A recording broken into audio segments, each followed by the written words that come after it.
Նախ ասում եք բոլորը մեղավոր են բացի ձեզանից, խնդրում եմ այդ ձեր կրեդոն, մյուսներին մի վերագրեք, որովհետև բոլոր խնդիրներում դուք ձեր իշխանությունը մեղավորներ փնտրում է եւ գտնում է, բայց սեփական մեղավորությունը որևէ կերպ չի տեսնում։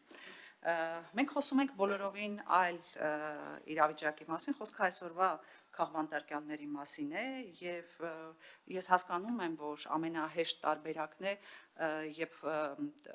լուրջ հակափաստարկներ չկան, ելի հիշեցնել, թե նախկինում ինչ է եղել, գիտեք, ցավոք սրտի դուք մեզ ստիպում եք անընդհատ քննարկումը տանել նախկինի ու ներկայի մեջ, բայց մենք ի վերջո պետք է խոսենք ապագայի մասին։ Մենք այսօր քննարկում ենք քաղբանտարկյալների խնդիրը, ելնելով հենց նրանից, որ քննարկում ենք մեր պետության ապագայի տեսլականը։ Մենք խոսում ենք այսօրվա քաղաքական բանտարկյալների մասին։ Ինչ վերաբերում է անընդհատ քննադատում եք պետություն ասելով այս պարագայում նկատի ունենք իշխանությունը, իսկ մեղադրում ենք պետությունը ասելով նկատի ենք ունենում իշխանությունը, իսկ իշխանությունը հենց միակ պատասխանատուն է, բա ով է պատասխանատու, փողոցով անցնող մարդիկ, գնանք իրենցից պատասխանատվություն խնդրենք, ակնկալենք քաղբանտարկյալների հարցով, ասում եք դատարանի որոշումները եւ վճիռները կասկածի տակ եք դնում, չեք հավատում։ Այո, ես ունեմ բավարար հիմքեր կասկածի տակ դնելու այսօրվա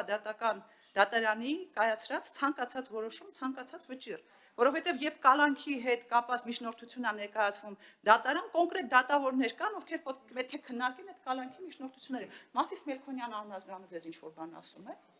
Հիմա ես այս պարագայում հիմքեր ունեմ կասկածի տակ դնելու մեր դատական համակարգի կողմից իրականացվող արդարադատությունը, իսկ ես դա կոչվում եմ անարդարադատություն։ Ինչ վերաբերում է միջազգային կառույցների հանդեպ մեղադրանք չհնչեց, դա պարզապես գնահատականներ էին եւ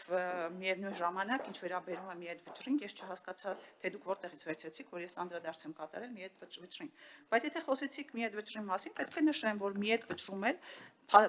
արձանագրում է կատարվում, որ